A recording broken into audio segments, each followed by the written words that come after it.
Reddit pregunta: ¿qué delata a alguien que nunca ha tenido problemas reales? Todos tenemos las mismas 24 horas. Esa frase se repite constantemente, sobre todo en círculos relacionados con la cocina y la nutrición. Es común escuchar comentarios del tipo: no entiendo por qué alguien comería algo que solo necesita calentar, en lugar de pasarse una hora cocinando y limpiando, o frases similares que implican que todos deberíamos tener el mismo tiempo y energía para dedicar a esas cosas. También hay personas que miran con cierto desprecio a quienes no cocinan desde cero. Dicen cosas como yo jamás comería esa basura industrial y presumen que preparan absolutamente todo por su cuenta, como si eso fuera una medida de disciplina o virtud. He tenido que explicar esta situación una y otra vez, sobre todo cuando la gente me da consejos sobre lo que debería cocinar o cómo debería organizar mi tiempo. La realidad es que viajo 2 horas de ida y otras 2 de vuelta al trabajo, la mayoría de los días. Cuando finalmente llego a casa, no tengo ni el tiempo ni la energía para preparar una comida elaborada. Por eso compro comidas congeladas baratas, pero más o menos saludables, y vivo de eso la mayor parte de la semana. No es que no me guste cocinar, de hecho, disfruto hacerlo cuando puedo. Simplemente no hay espacio para tanto esfuerzo diario. Esa famosa frase de todos tenemos las mismas 24 horas se siente como un ataque hacia cualquiera que no tenga coche en una ciudad con transporte público deficiente, o hacia quienes tienen responsabilidades y condiciones de vida que consumen mucho tiempo. Curiosamente, la mayoría de las veces quienes dicen eso son personas que no tienen hijos o grandes obligaciones. Cuando pienso en todas las ventajas de ser extremadamente rico, lo primero que se me viene a la mente no son los lujos, sino la libertad de pagarle a otras personas para que se encarguen de las tareas que me roban tiempo, lavar la ropa, limpiar, cocinar, hacer las compras, etc. Con suficiente dinero, podés comprar algo que en realidad es invaluable: tiempo. Todos tenemos las mismas 24 horas. Esa frase la escucho muchísimo, especialmente en el mundo del ejercicio. También está la típica: solo haz 30 minutos al día. El problema es que, en mi caso, solo tengo unas 4 horas entre el momento en que salgo del trabajo y la hora en que debería irme a dormir. Así que esos 30 minutos al día en realidad representan una octava parte de mi tiempo libre. Irónicamente, era mucho más fácil estar saludable cuando estaba desempleado. Cocinar desde cero resultaba más barato, y además tenía tiempo y energía para hacerlo, junto con el ejercicio. Ahora, en cambio, apenas tengo fuerzas para calentar algo y acostarme. Es increíble la falta de empatía que se ve en algunas personas cuando dicen esas cosas. Por lo general, son solteros, sin hijos, con trabajos cómodos o flexibles, que no entienden lo que es llegar a casa exhausto después de matarte trabajando solo para poder pagar el techo bajo el que vivís. Sí, técnicamente todos tenemos 24 horas al día. Pero la realidad es que no todos partimos del mismo punto. Algunas personas trabajan 2 empleos, otras tienen hijos, algunas cuidan a sus padres mayores o viven con discapacidades que hacen más lentas las tareas cotidianas. Hay quienes necesitan dormir más por razones de salud, o quienes tienen condiciones crónicas que consumen energía y tiempo. Hay miles de factores que limitan el día de una persona promedio, y negarse a reconocer eso solo demuestra una desconexión profunda con la realidad. Decir todos tenemos las mismas 24 horas suena motivador, hasta que recordás que no todos podemos usarlas de la misma manera. Si no te gusta tu trabajo, simplemente renuncia. ¿Y qué? Vivir en la calle. Ese consejo, junto con su primo no tengas miedo a fallar, solo funciona si tenés una red de seguridad, o si ya no te queda nada que perder, supongo. También está el clásico: ningún trabajo vale tanto estrés para tu salud mental. Y sí, eso es cierto en parte, pero quienes dicen eso rara vez hablan de que el desempleo y la pobreza son otro tipo de estrés, uno completamente distinto y, en muchos casos, más cruel. La elección de renunciar puede ser real, pero también lo son las consecuencias. No todo el mundo tiene un colchón financiero, una familia que pueda ayudar o un entorno que le permita tomarse un descanso. Decirle a alguien que simplemente renuncia ignora todo el andamiaje invisible que hace posible la libertad para unos y la imposibilita para otros. Y si no renuncias, te dicen, pues busca otro trabajo. Pero si no encuentras, las mismas personas te acusan de no esforzarte lo suficiente. Yo llegué a renunciar a un trabajo sin tener nada asegurado. El ambiente tóxico me estaba destrozando mentalmente, y pensé que conseguir otro empleo sería cuestión de días. Pero los días se convirtieron en semanas, y las semanas en meses. Mi familia terminó pagando la renta de mi apartamento, así que al menos no corría el riesgo de quedarme sin casa. Pero nadie te habla de la depresión que viene con eso. Empieza una culpa constante, por cada compra, por cada comida. Te sentís mal por el pollo sin hueso que compraste en el súper, por gastar en cualquier cosa que no sea estrictamente necesaria.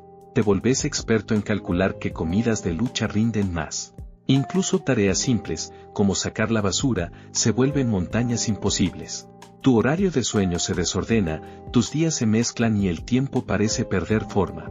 Si has visto la serie Sarpe, el comentario del general Calvet sobre la sopa cobra mucho más sentido. La desesperación y la dignidad pueden mezclarse en una misma olla. Por suerte, hoy estoy mucho mejor. Tengo trabajo, gano más que antes y soy feliz. Pero no es una experiencia que quiera repetir, y desde entonces guardo un fondo de emergencia para no volver a estar en esa situación. Aún así, entiendo por qué algunas personas repiten ese consejo. A veces, sí es necesario renunciar, y hay que reconocer que no todos los trabajos valen el daño psicológico que causan. Pero también hay que poner los pies en la tierra. Es un consejo a largo plazo, no algo que puedas aplicar de un día para otro. Creo que la mejor conclusión sería algo como, encuentra algo que puedas tolerar. No todos tenemos el lujo de seguir nuestra pasión, pero sí podemos buscar algo que no nos destruya. Si estás en una situación miserable y tenés cierto grado de elección, también tenés cierta responsabilidad de intentar salir de ella. Pero si pensás la vida es muy corta para trabajar más de 40 horas a la semana, probablemente te espere un momento duro, a menos que tengas una herencia o planees vivir como un cazador-recolector, lo cual, irónicamente, te tomaría mucho más de 40 horas semanales y reduciría drásticamente tu nivel de vida.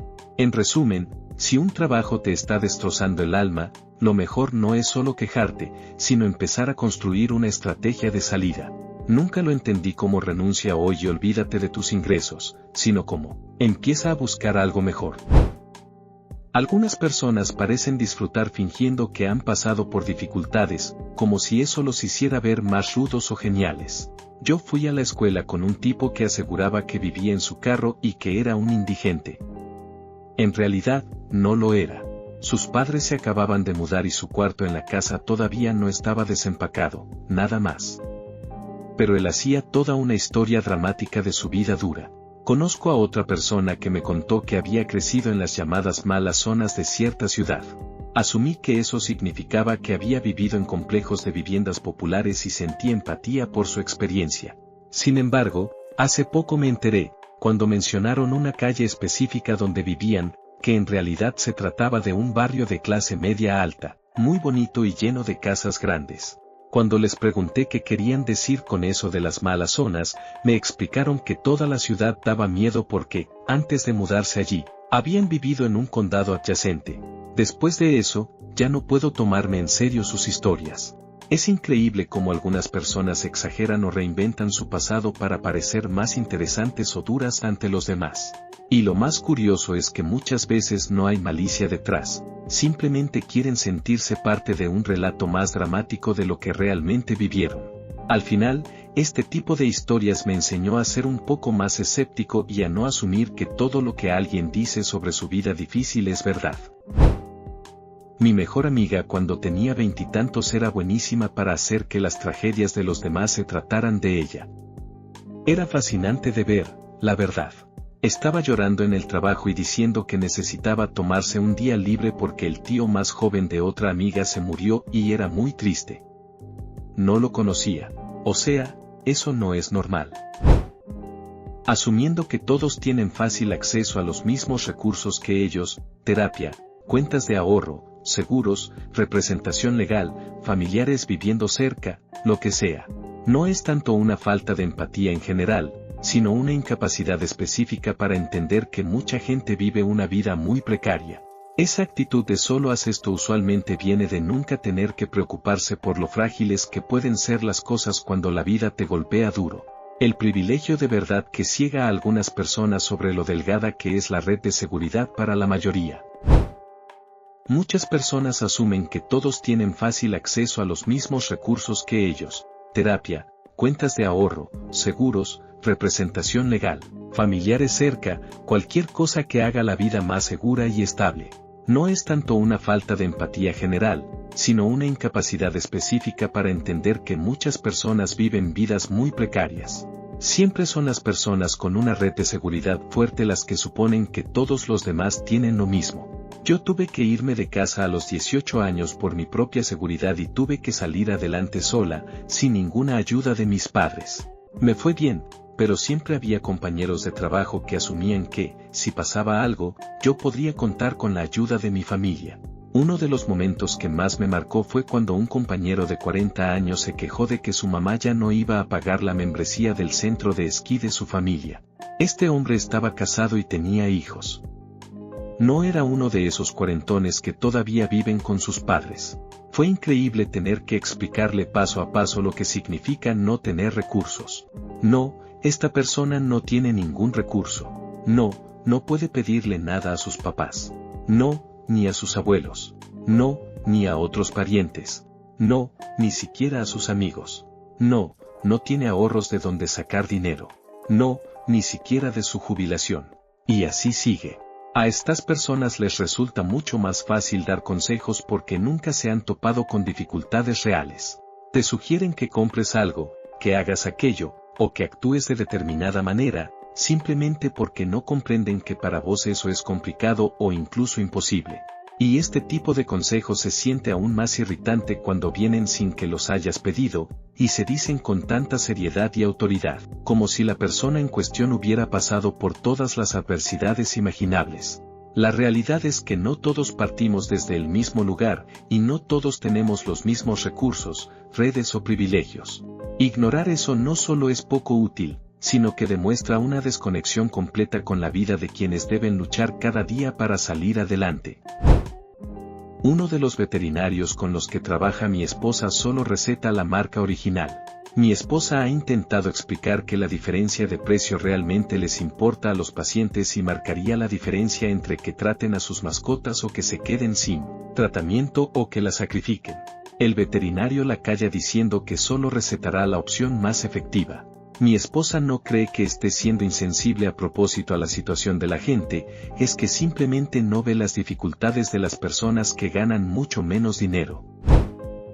Cuando alguien piensa que todo es solo mentalidad, hermano, como que no, a veces la vida simplemente te da un puñetazo sin razón. Vi un letrero en mi universidad que decía: disfruta donde estás en la vida. Cada estación tiene un propósito. Cada vez que veo ese letrero estúpido, pienso en mi compañera de clase que fue agredida 2 veces. No había ningún propósito detrás de eso. El tipo solo quería hacerle daño sin ninguna razón. Cuando se hacen los que, y de verdad parece que piensan, se merecen las cosas que les han dado. Por ejemplo, una amiga mía que está por los 30 y tantos, de verdad trata de dar la imagen de que es súper exitosa en su carrera de marketing y que es porque es más lista y trabaja más duro que todos los demás. Habla de que esa es la razón por la que pudo comprarse un condominio grande en nuestra ciudad carísima. Luego, cuando cumplió 30, decidió que necesitaba desesperadamente un cambio de ritmo y empezó de cero mudándose a una ciudad europea y reiniciando su carrera. Resulta que mami y papi todavía lo están pagando todo y las únicas dificultades reales que ha enfrentado son que su personalidad es tan áspera que nadie quiere ser su amigo por mucho tiempo. Cuando la gente discute por cosas en las que cree, pero tú ya las has vivido. Hace un tiempo mencionaron en una publicación por aquí que la gente que sufre de mala salud mental solo necesita superarlo. Yo dije que soy esquizofrénico, ¿eso también aplica para mí, solo necesito superarlo? Su respuesta fue que todas las enfermedades mentales se pueden arreglar con mentalidad y hábitos saludables. Sí, tío, voy a empezar a comer más ensaladas e ir al gimnasio y estoy seguro de que las alucinaciones eventualmente pararán y podré funcionar como una persona normal. Tú les cuentas una historia sobre algo horrible que te pasó a ti y ellos actúan como si escuchar tu historia fuera lo peor que les ha pasado a ellos. Decid ahí, lo que pasaste es horrible, lamento mucho que te haya tocado vivir eso. Listo, perfecto, genial. A veces, de verdad ayuda que alguien reconozca que lo que vivimos fue una porquería. Cuando siguen y siguen hablando de que no se imaginan vivir eso o que no entienden cómo alguien pudo ser tan malo, o se ponen a dar detalles de que ellos no habrían sobrevivido la situación, ahí es cuando se convierte en que yo estoy incómodo tratando de consolar a ellos por mi trauma, y ahora es exactamente lo contrario de útil. Todo gurú de autoayuda en línea que piensa que ir al gimnasio es la cura para todo tipo de problemas mentales. Siempre me da rabia cuando hago ejercicio y si me siento mejor, jaja. Es una de esas cosas que pueden ser útiles, pero frustran cuando se presenta como la panacea para todo. Salir a caminar podría ayudarte a ordenar tus pensamientos y emociones ¿o qué? Sí. ¿Por qué estás deprimido /discapacitado /pobre? Si tan solo fueras al gimnasio, estarías triunfando ¿no? Supongo que se podría comparar con un baño caliente, de alguna manera. Puede ser reconfortante para algunas personas, quizás aliviar tus dolores, pero no va a curar un hueso roto ni te va a dar de comer cuando tu despensa está vacía.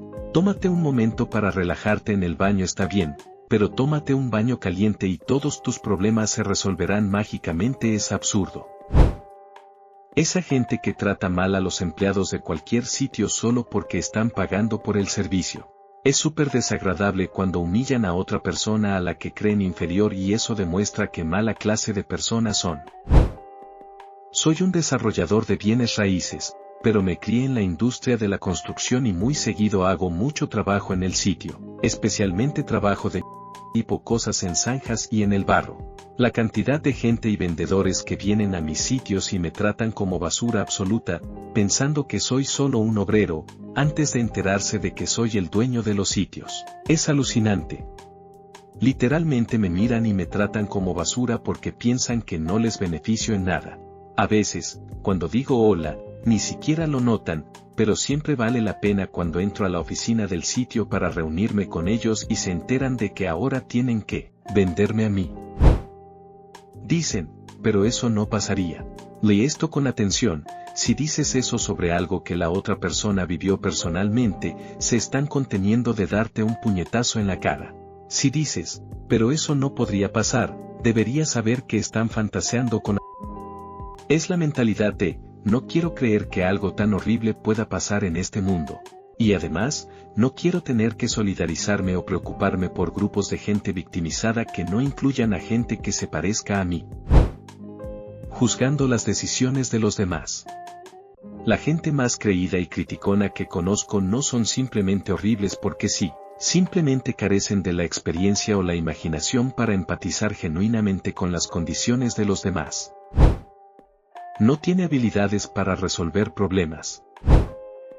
Descartar las experiencias de otras personas porque no pueden entender que esas cosas podrían ser reales. No sabe de nada. Mucho drama, por nada. No creo que haya mucha relación aquí. Conozco a mucha gente con crianzas difíciles que desafortunadamente agarraron el hábito de mentir patológicamente, el narcisismo, el mal comportamiento alimentado por las drogas y el neuroticismo general de sus padres. Y luego, por supuesto, también están los que están aburridos, se sienten con derecho y son quejicas. Sentirse con derecho y tratar a los demás como basura. Que les falta inteligencia emocional básica y que no pueden empatizar con la gente y su situación. Cuando las cosas se ponen difíciles o confusas, quieren huir de forma material. Dejar trabajos decentes al toque por molestias típicas. Viajar o mudarse para encontrarse a sí mismos. Cambiar de carrera y de rumbo de vida seguido. Esperar que los amigos y las parejas estén de acuerdo con todo de ellos. Se van si hay alguna expectativa de que hagan algo que no priorizan personalmente. Viene de que nunca los han forzado a situaciones terribles sin salida, sin escape. No han necesitado lidiar y usar lo que tienen. Así que su primer pensamiento es irse a otro lado cuando no están 100% felices. Cuando mami y papi siempre están viniendo al rescate, me cuesta no pensar que no han pasado por muchas dificultades. Falta de empatía. Siento que el trauma usualmente crea dos extremos opuestos. Por un lado, puede generar una falta de empatía. Algunas personas no la desarrollaron o la suprimieron para poder sobrevivir. Anhelan sentirse poderosos porque, en algún momento, se sintieron completamente impotentes. Regulan sus emociones y lidian con el dolor y la inseguridad haciendo sufrir a otros, o simplemente no les importa el dolor de nadie más. Para ellos, solo ellos son personas reales, todos los demás son objetos. No se acercarán de verdad a nadie ni se preocuparán por otros, porque aprendieron que la cercanía es peligrosa. Este es un mecanismo de supervivencia. Pero no cometas el error de sentir lástima por alguien con este tipo de psicología. No puedes salvarlos, y no los vas a sanar con amor, solo te vas a lastimar. Aunque no todos los que carecen de empatía tienen este origen traumático, algunos simplemente no están bien cableados, por decirlo de algún modo. Por otro lado, el trauma puede generar un mecanismo de supervivencia completamente diferente, la hipervigilancia. Las personas que desarrollan esto se vuelven extremadamente hábiles para leer los estados emocionales y la mente de los demás, captando microexpresiones que la mayoría no nota. Esto surge porque, en algún momento, necesitaban leer a su abusador para predecir y mitigar el daño. Aprendieron a enfocarse en mantener feliz a quienes los lastimaban, a complacer a los demás, anticipando sus deseos y necesidades. Negaron sus propias necesidades emocionales para satisfacer las de otros. Como resultado, desarrollan una hiperempatía, sintiendo incluso los cambios más sutiles en el estado emocional de cualquier persona a su alrededor.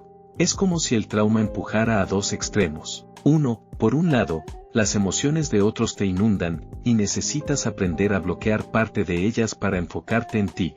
2. Por otro, puedes desarrollar un bloqueo total, donde sanar significa volver a abrirte, aprender a sentir de nuevo y a conectarte con los demás sin miedo. He estado tratando de poner esta segunda parte en palabras.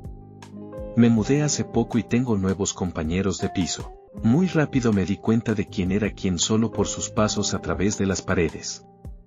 No tienen nada de malo, son geniales, es solo un hábito que adquirí en la infancia.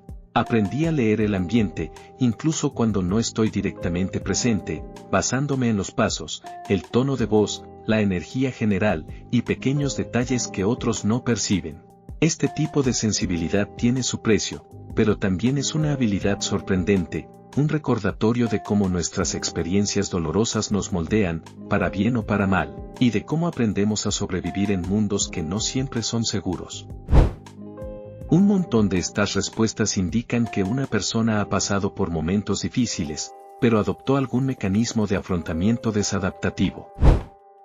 Algunas personas parecen tener poca resiliencia y se alteran por cualquier cosita. A menudo también carecen de la capacidad para adaptarse, superar dificultades o manejar el caos de manera efectiva. Sin embargo, esto varía muchísimo, y el hecho de que alguien se altere por cosas pequeñas no significa necesariamente que no haya pasado por experiencias durísimas. Incluso personas que han enfrentado dificultades extremas pueden, a veces, parecer frágiles ante ciertos estímulos. El impacto de una dificultad depende de muchos factores, la naturaleza del desafío, el temperamento de la persona y, especialmente, su sistema de apoyo social, tanto durante la crisis como en el momento actual en que ocurre la alteración. Por eso, alguien que ha sufrido mucho también puede dar la impresión de ser vulnerable o reactivo a cosas que parecen triviales. Las dificultades serias desgastan profundamente a una persona. Así, un montón de cositas, que, aunque no sean tan graves como los traumas originales, reflejan de alguna manera esas experiencias, pueden terminar siendo como una muerte por 1000 cortes. Por ejemplo, un ostracismo social relativamente leve puede desencadenar reacciones intensas en alguien que sufrió bullying severo. 2. Que se rompan objetos cotidianos puede generar ansiedad intensa en alguien que creció sin ninguna seguridad financiera. También es importante recordar que los trastornos de ansiedad serios, como el TED o el TOC, pueden hacer que alguien se altere con cosas pequeñas durante toda su vida, como resultado directo de sus dificultades originales. Y, a menudo, estas personas pueden parecer que viven una vida perfecta por fuera mientras sufren enormemente en privado, ocultando su dolor de manera impresionante. Por eso es imprudente minimizar los problemas de los demás, incluso cuando parecen cositas pequeñas. Lo que para ti es trivial puede ser, para esa persona, una reacción desproporcionada al estrés acumulado por sus experiencias privadas. Además, la resiliencia es más fácil cuando tienes opciones en la vida. Considera, por ejemplo, 1. Alguien que podría estar discapacitado y depende de su pareja como cuidador. Si su pareja se va, puede enfrentarse a un riesgo real de supervivencia. Pequeños problemas generan miedo porque podrían desencadenar consecuencias graves. 2. Alguien que de repente se convierte en el único proveedor de su familia y está a un cheque de pago de quedarse sin hogar. Una factura atrasada, un error bancario o un pequeño inconveniente puede sentirse catastrófico. La gente que presume de resiliencia a menudo son personas relativamente sanas, que enfrentan desafíos normales y superables. La vida me lanzó una curva, fui al gimnasio y ahora me siento mejor. Pero la resiliencia de otros está probada de maneras mucho más duras. Nuestro hijo murió repentinamente por una enfermedad. La salud de mi pareja nos impide intentar tener otro hijo, y ahora tengo que recoger comida para él, y la caja de autopago no funciona. La comparación es abrumadora. En resumen, alguien puede asustarse por cosas pequeñas por múltiples razones. 1. Falta de resiliencia natural. 2. Resiliencia previamente sobreexigida que eventualmente se rompió. 3. Trastornos del estado de ánimo o ansiedad. 4. Discapacidades mentales o físicas. 5. Neurodivergencia. 6. Síntomas de TEP u otras experiencias traumáticas. Por eso, no se puede juzgar la capacidad de alguien para enfrentar la vida solo por cómo reaccionan ante los problemas cotidianos. La resiliencia es compleja y está profundamente ligada a la historia personal, el apoyo disponible y las dificultades reales que cada persona ha vivido. Tener el privilegio de no tener ni idea de lo que está pasando en el mundo. Ese era yo.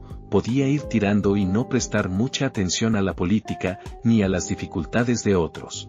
Luego yo mismo me causé mis propios problemas al volverme alcohólico, ahora estoy sobrio. Después de la sobriedad, también me alejé de la iglesia y me informé políticamente y se me cayó la venda. Y aunque yo ahora estoy bien, ahora puedo ver las dificultades de los demás y de verdad me importa mucho. Solo otro punto de vista, POV a veces, si estás pasando por muchas dificultades tú mismo. Escuchar las noticias es simplemente demasiado para manejar cuando ya estás sufriendo como estás. Por otro lado, parece que también hay gente que no parece estar pasando por verdaderas dificultades, que tienen el privilegio de tener horas cada día para dedicarse a la política, al Rajebait, a Stardom Scrolling, etc. Mientras tanto, la gente que está experimentando verdaderas dificultades solo está luchando por sobrevivir, llegar al otro lado de la ciudad y conseguir su próxima comida. No tienen tiempo para la política ni para preocuparse por su vecino. Tienen que preocuparse por sí mismos. Sin embargo, sí estoy de acuerdo en que después de superar el mal momento, es más probable que sean empáticos y altruistas. Cuando molestan a la gente constantemente sin darse cuenta. Van directo a pensar que tu historia no es real, o cosas así simplemente no pasan. Tienen mentalidad de víctima y esperan tener lo que quieren, cuando lo quieren, y no asumen ninguna responsabilidad ni rinden cuentas por nada de eso. La gente religiosa que dice que Dios es lo máximo todo el tiempo y que todos deberíamos confiar en su plan, pero no le dan ni 5 de bola ni ayudan a la gente que sufre. Encuentran soluciones fáciles a los problemas de los demás, son demasiado sonrientes y alegres, pero les falta empatía. Pensamiento mágico, le echan la culpa a otros por sus errores, no saben resolver problemas, no pueden planificar ni un par de pasos adelante, no ven cómo sus acciones van a tener consecuencias y después se quejan cuando tienen que enfrentarlas, esperan que alguien los rescate o los salve. Tengo mucho más. Creer en el karma o que la vida es justa. Siento que las personas que creen en el karma suelen haber pasado por muchas dificultades en la vida. La mayoría de la gente que conozco que habla seriamente de que el karma es real, hasta cierto punto, ha atravesado experiencias muy duras, incluyéndome a mí. En mi caso, he tenido vivencias que me hacen pensar que el karma, al menos como concepto, tiene cierta validez. También he conocido a muchas personas que han sufrido injusticias, abusos o pérdidas graves, y que terminan adoptando alguna versión del karma como una forma de justicia divina o universal. Es su manera de creer que, de algún modo, todo se equilibra al final. Y aunque suene paradójico, mientras más dura ha sido la vida de alguien, más probable es que crea en el karma o en la justicia cósmica. Lo mismo ocurre con ciertas religiones. Por ejemplo, el atractivo del cristianismo para muchas personas profundamente heridas o traumatizadas está en la promesa de que el Señor castigará eternamente a los abusadores y asesinos. Eso, en el fondo, también es karma, la idea de que el mal no quedará impune, que existe una forma de justicia más allá de la terrenal. No creo que sea una señal de ingenuidad, sino de consuelo. Cuando ves tanta injusticia en el mundo, desear que exista el karma es una manera de mantener la esperanza.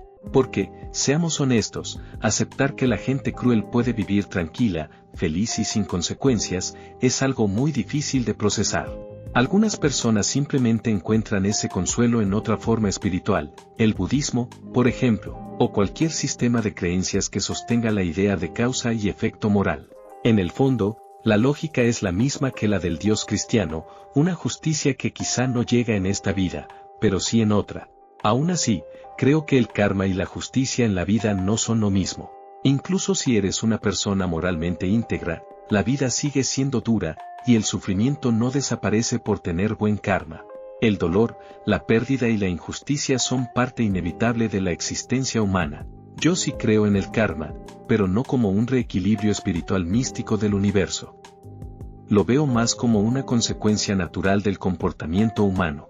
Las personas que constantemente hacen daño tienden a seguir haciéndolo, volviéndose más arrogantes, más confiadas, hasta que eventualmente se cruzan con alguien o con una situación que les pone un alto.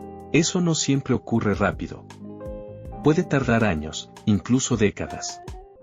Pero cuando llega, no es porque el universo haya intervenido, sino porque su propia complacencia los alcanza.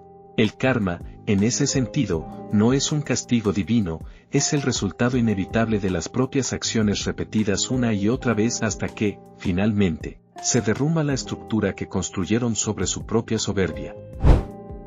Esto no es una señal, es como si estuviera diciendo directamente que he vivido bien toda mi vida, pero alguien me dijo, quiero probar el transporte público, parece divertido. ¿En serio, qué juzgones son? Cuanto más se preocupan por cómo vive la gente, sus fracasos / éxitos, sus estilos de vida y sus decisiones diarias, más se nota la falta de verdadera comprensión y experiencia en la vida. Probablemente normal si tienes menos de 23, pero si eres mayor, es obvio lo protegido que estás o lo fácil que te ha ido. Lo digo por experiencia. El tipo que dijo que está bien que Snap se vaya este mes porque la gente puede comer sus dulces de Halloween. Cuando su reacción por defecto a alguien que está luchando es solo haz esto, no es tan difícil en lugar de hacer preguntas o tratar de entender qué está pasando.